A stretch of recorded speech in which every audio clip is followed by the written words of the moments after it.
Jake Garn, truly a man of his achievements. But his most notorious one was being so sick that set a record in history. First, let us see who was Jake Garn and how he got to be the sickest man alive. Edwin Jacob Garn, Jake Garn for short, born October 12, 1932 in Richfield, Utah. Garn earned a Bachelor of Science degree in Business and Finance from the University of Utah in 1955. He served in the United States Navy as a Martin P-5M Marlin pilot. He also served as a pilot of the 151st Air Refueling Group of the Utah Air National Guard, where he flew the Boeing KC-97L and KC-135A. He retired as a colonel in April 1979. He has flown more than 10,000 hours in military and private civilian aircraft.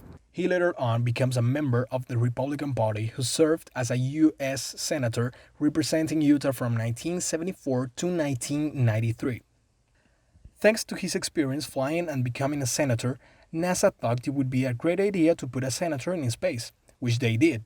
Garn became the first sitting member of the United States Congress to fly in space when he flew aboard the Space Shuttle Discovery as a payload specialist during NASA mission STS-51D between April 12 to 19, 1985.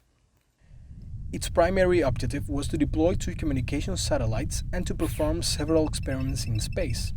As a payload specialist, Garn's role on the mission was as a congressional observer and as a subject for medical experiments on space motion sickness.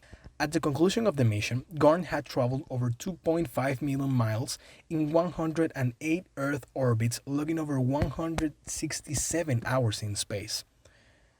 The space sickness he experienced during the journey was so severe that a scale for space sickness was based on him, where 1 Garn is the highest possible level of sickness. Some NASA astronauts who opposed the payload specialist program, such as Mike Mullane, believed that Garn's space sickness was evidence of the inappropriateness of flying people with little training. The Jake Garn Mission Simulator and Training Facility, NASA's prime training facility for astronauts in the Shuttle and Space Station programs, is named after him.